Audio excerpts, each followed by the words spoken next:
نے جس آیہ کریمہ کی تلاوت کی ہے اس میں اللہ تبارک و تعالیٰ نے کامیابی کا راز بتایا ہے۔ دنیا کا ہر انسان چھوٹا ہو یا بڑا، امیر ہو یا غریب، مشرق کا رہنے والا یا مغرب کا رہنے والا، کسی برادری کا ہو، کسی خطے کا ہو، کسی قبیلے کا ہو، ہر انسان کامیابی چاہتا ہے اور کامیابی سب کو چاہیے۔ دنیا میں کوئی انسان آپ کو ایسا نہیں ملے گا کہ جو عقل و شعور رکھتا ہو اور پھر وہ یہ سوچے کہ اسے کامیابی نہیں چاہیے۔ جس کے پاس بھی عقل و شعور ہے وہ کامیابی اور کامرانی چاہتا ہے، مگر یاد رکھیں اگر لیڈر کہے، کوئی سیاستداں کہے کہ ہم تمہیں کامیابی دیں گے تو اس کی کوئی گارنٹی نہیں۔ اگر کوئی دانشور کہے ہم تمہیں کامیابی دیں گے تو اس کی کوئی گارنٹی نہیں۔ دنیا کا کتنا بھی بڑا انسان اگر کسی کو بھی کسی بات کی ضمانت دے تو ضروری نہیں ہے کہ وہ اس بات کو پورا کرنے میں سچا ثابت ہوگا۔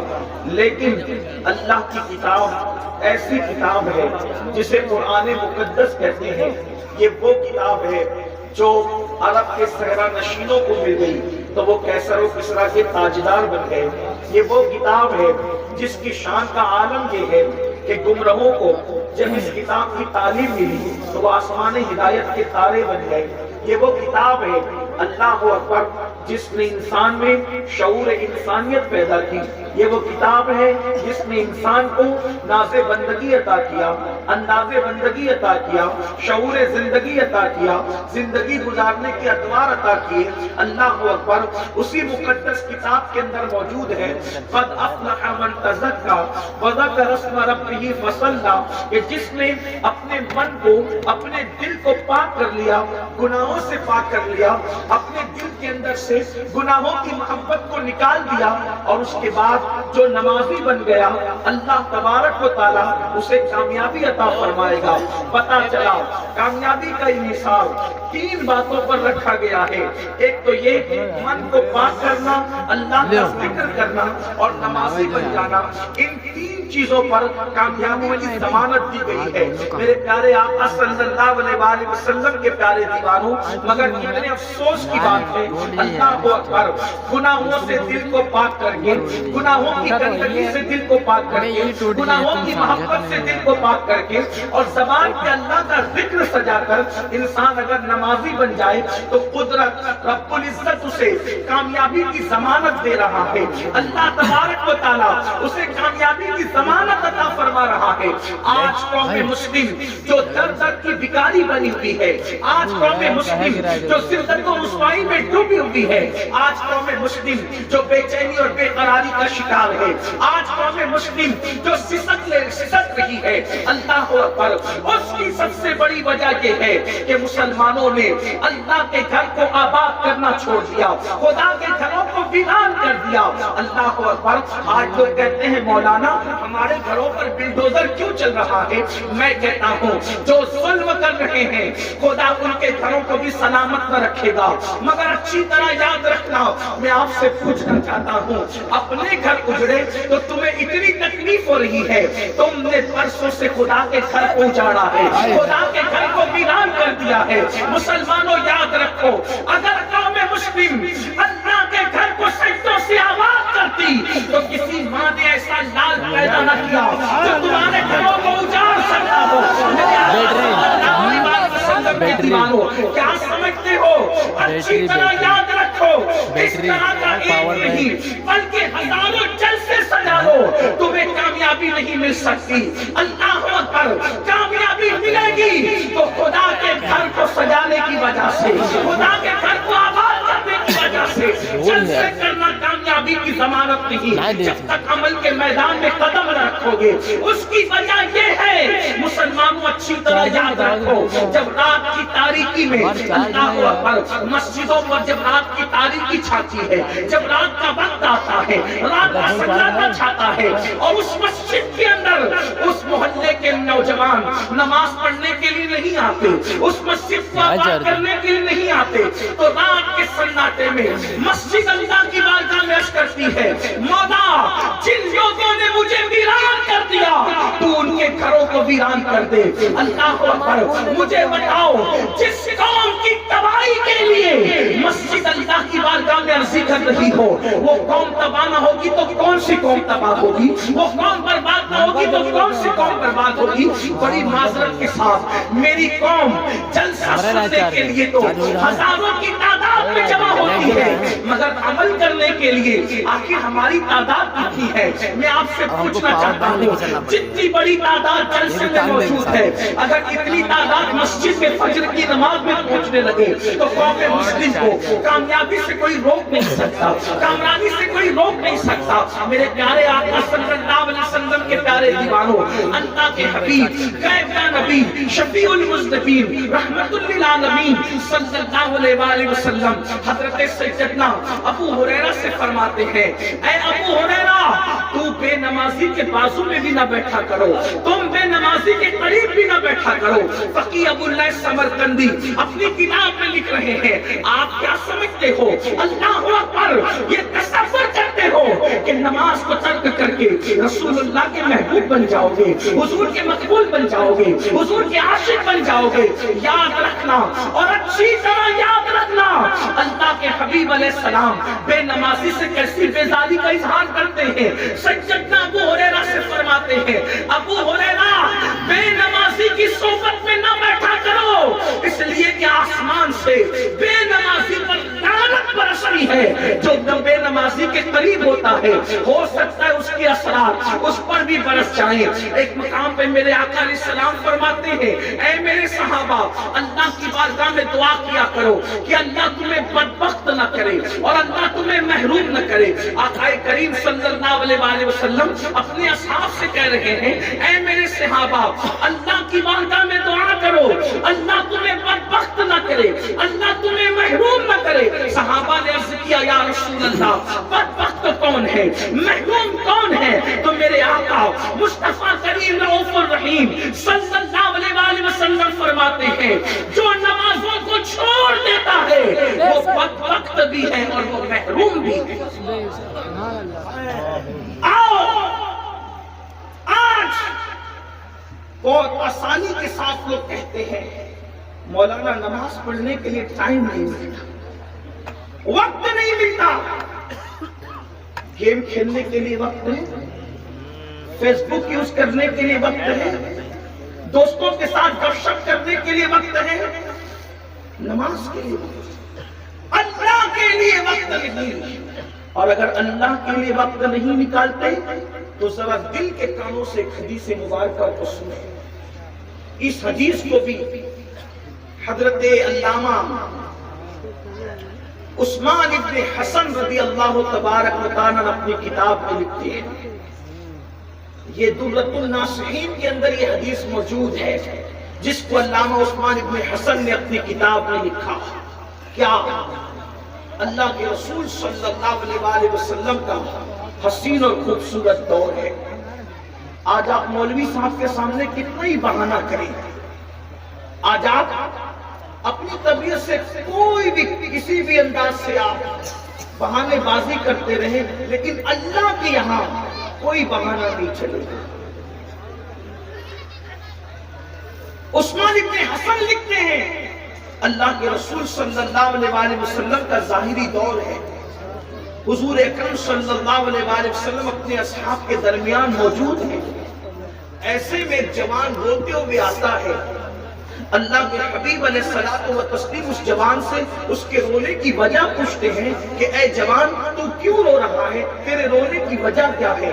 تو وہ جوان کہتا ہے، یا رسول اللہ صلی اللہ علیہ وآلہ وسلم، میرے ماں باپ آپ پر قربان، حضور میرے ابا کا انتقال ہو گیا، میرا باپ مر گیا، اور دیہات کی وجہ سے میرے باپ کو کفن پہنانے کے لیے، غسل دینے کے لیے کوئی بھی موجود نہیں ہے، اس وجہ سے میں روتا ہوا آپ کی بارگاہ میں آیا ہوں۔ حضور میرا باپ مر گیا ہے، نہ کوئی کفن پہنانے والا ہے، نہ میرے باپ کو کوئی غسل دینے والا ہے۔ تو اللہ کے حبیب صلی اللہ علیہ وآلہ وسلم نے سیدنا ابو بکر صدیق اور سیدنا فاروق اعظم سے فرمایا کہ تم دونوں جاؤ اور جا کر اس کے باپ کو کفن دو اور اس کے باپ کو غسل دو، غسل دے کر کے کفن پہناؤ۔ اللہ اکبر، میرے آقا علیہ الصلوۃ والتسلیم کے حکم پر سیدنا صدیق اکبر اور سیدنا سیدنا فاروق اعظم یعنی شیخین کریمین اللہ کے حبیب کے حکم پر اس مردے کو غسل دینے کے لیے اور کفن پہنانے کے لیے تشریف لے گئے. جیسے ہی میرے آقا علیہ السلام کے حکم پر اس دیہات میں شیخین پہنچے,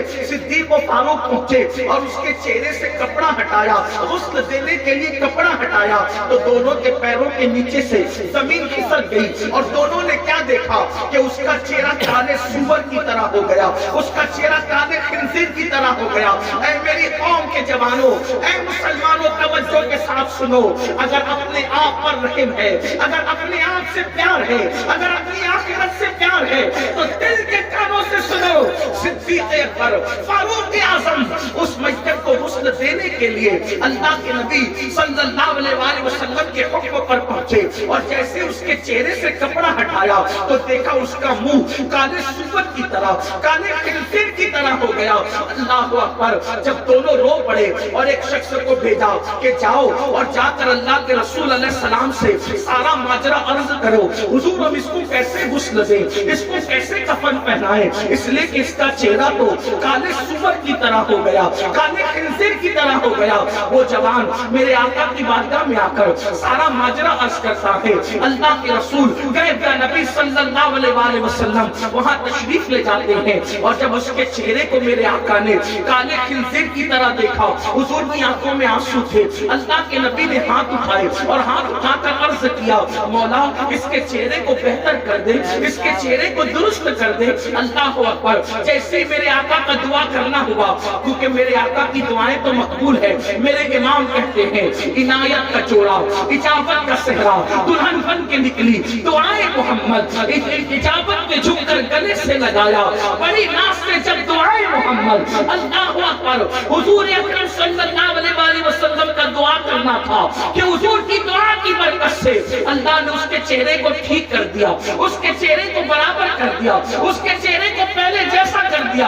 اس کے بعد اس کو غسل دیا گیا, غسل دینے کے بعد کفن پہنایا, اس کو غسل دیا گیا, غسل دینے کے بعد کفن پہنایا گیا. کفن کے بعد نماز جنازہ پڑھی گئی. جب نماز پڑھ لی گئی تو کسی نے خاموشی سے کہا, پہلے تو اس کا چہرہ کالے سور کی طرح ہو گیا تھا, پہلے تو اس کا چہرہ کالے خنزیر کی طرح ہو گیا تھا, ذرا اس کا چہرہ دیکھو تو صحیح, اب نماز جنازہ کے بعد ویسا ہی ہے یا پھر بدل گیا.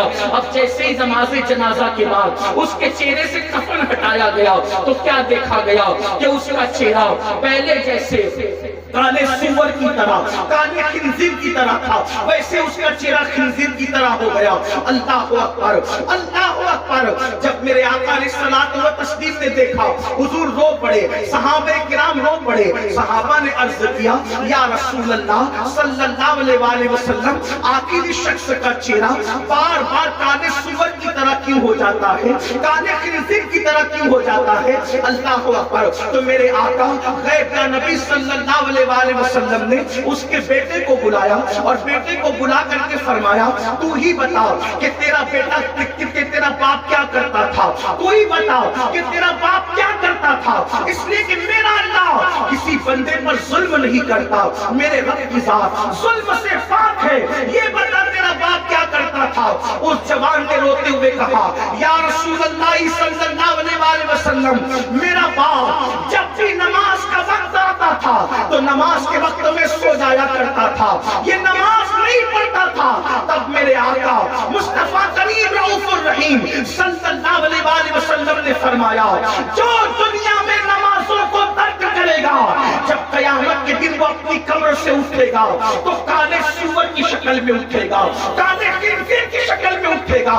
میں پوچھنا چاہتا ہوں, اپنے چہروں پر کریم مل کر کے خوبصورت بنانے کا خواب دیکھنے والوں, ایک سے ایک فیس واش استعمال کرنے والوں, ایک سے ایک صابن استعمال کرنے والوں, دنیا میں کریم, صابن اور فیس واش کے ذریعے سے اپنی چمڑی کو تو سفید بنا سکتے ہو, مگر یاد رکھو غیب کا نبی, سچے سچے نبی, صادق و مصدوق نبی کا فرمان ہے, جس نبی کے کہنے پر خدا کو ایک مانا, جس نبی کے کہنے پر آخرت کو مانا, جس نبی کے کہنے پر قرآن کو اللہ کی کتاب مانا, وہ نبی فرما رہے ہیں, جب بے نمازی اپنی قبر سے اٹھے گا تو کالے سور کی شکل میں, کالے خنزیر کی شکل میں میں تم سے پوچھنا چاہتا ہوں، میری قوم کے جوانوں، اگر چہرے پہ پھنسی نکل آئے تو تم کالج جانا چھوڑ دیتے ہو، چہرے پہ پھنسی نکل آئے دوستوں کی محفل میں جانا چھوڑ دیتے ہو، چہرے پہ پھنسی نکل آئے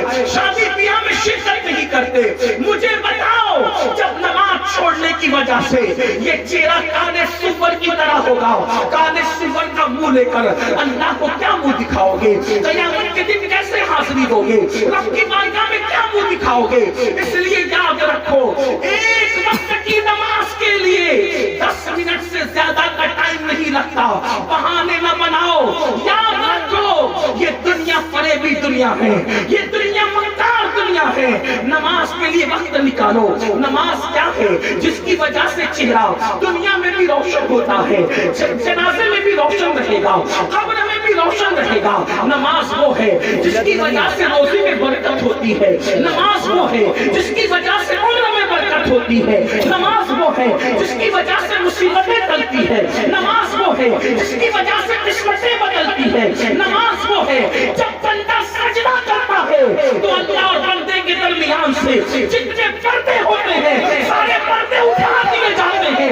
جب تم سجدہ کرتے ہو، اللہ کے رسول نبی صلی اللہ علیہ وآلہ وسلم نے فرمایا بندہ سب سے زیادہ اللہ کے قریب اس وقت ہوتا ہے جب وہ حالت سجدہ میں ہوتا ہے۔ سجدہ کرو گے تو اللہ کے قریب ہو جاؤ گے، سجدے کی حالت میں بندے کی دعائیں قبول کی جاتی ہے۔ میرے آقا صلی اللہ علیہ وآلہ وسلم کے دیوانوں، یاد رکھو، آج لوگ کہتے ہیں مولانا روزی میں برکت نہیں ہے، میرے آقا علیہ السلام کے دیوانوں اچھی طرح یاد رکھو، علماء سے اسٹیج بھرا ہوا ہے، تعویذات پر آنکھ بند کے بھروسہ کرنے والوں، ہمارے دادا مرشد حضور مفتی اعظمین رحمت اللہ علیہ جب کسی کو تعویذ دیتے تھے تو ارشاد فرمایا کرتے تھے جب تک نماز نہیں پڑھے گا تعویذ اثر نہیں کرے گا۔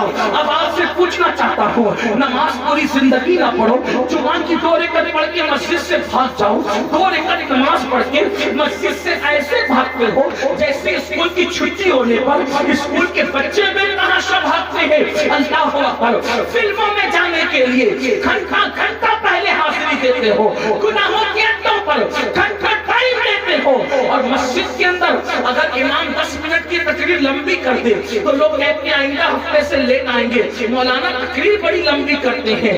جس قوم کا دل مسجد میں نہ لگے، جو قوم مسجد کو آباد نہ کرے، جس قوم کو مسجد میں سکون نہ ملے، جس قوم کو خدا کی عبادت کے لیے ٹائم نہ ملے، اس قوم کو زمین پر عزت کے ساتھ جینے کا حق کیا ہے؟ میرے پیارے آقا علیہ الصلوۃ والتسلیم کے پیارے دیوانوں، یاد رکھو اللہ کے رسول علیہ الصلوۃ والتسلیم فرماتے ہیں جو نماز جان بوجھ کر چھوڑ دے قیامت کے دن اس کے ساتھ میرا کوئی وعدہ نہیں۔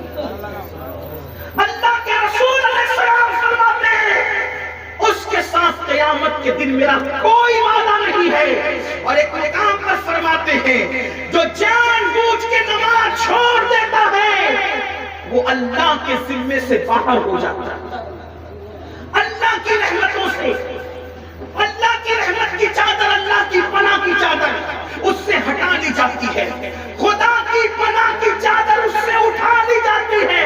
ایک بات آپ سے کہنا چاہتا ہوں، جب کسی کو کوئی پناہ نہ دے اور اللہ پناہ دے، یاد سے سنیں، توجہ سے سنیں، اللہ جب کسی کو پناہ دے تو دشمن بھی پالنے پہ مجبور ہوتا ہے، اور اللہ اپنی پناہ اٹھا لے تو پھر دوست بھی سہارا نہیں دیتے۔ اس کو دھیان سے سننا، بے نمازی سے خدا کی پناہ اٹھا لی جاتی ہے، اور اللہ کی پناہ کیا ہے، اللہ کی امان کیا ہے، اللہ کی رحمت کیا ہے، ایک واقعے کے ذریعے سے سمجھو۔ جب فرعون نے خواب دیکھا کہ ایک بچہ پیدا ہوگا جو اس کی سلطنت اور حکومت کا خاتمہ کرے گا، تو اس نے کہا آج کے بعد میں کوئی بچہ پیدا ہونے ہی نہیں دوں گا، جب بچے پیدا نہیں ہوگا تو میری حکومت کیسے ختم ہوگا۔ اقتدار والوں کو اپنے چمچوں سے یا صاحب اقتدار اور سیاستدانوں سے تکلیف نہیں ہوتی، اہل اقتدار کو ہمیشہ ڈر لگا رہتا ہے اہل انہیں حق والوں سے تکلیف رہتی ہے۔ فرعون کو خوف تھا میری حکومت ایک بچہ بڑا ہو کر کے ختم کرے گا، کہا میں پیدا ہی نہیں ہونے دوں گا۔ اس نے پابندی لگا دی۔ المختصر یہ کہ اسی پابندی کے دور میں حضرت موسیٰ علیہ السلام کی پیدائش ہوئی، ولادت ہوئی، بچے کی ولادت ہو گئی، پیدائش ہو گئی۔ ماں کو خوف ہوا کہ اگر اس کی اطلاع فرعون کو ہو گئی تو وہ بچے کو بھی قتل کرے گا، ماں کو بھی قتل کرے گا، دائی کو بھی قتل کرے گا، پورے گھر کو قتل کرے گا۔ تو حضرت موسیٰ علیہ السلام کی امی نے مشورہ کیا کہ کیا کرنا چاہیے؟ تو آپ کی امی کو یہ مشورہ دیا گیا اس بچے کو ایک صندوق میں بند کر کے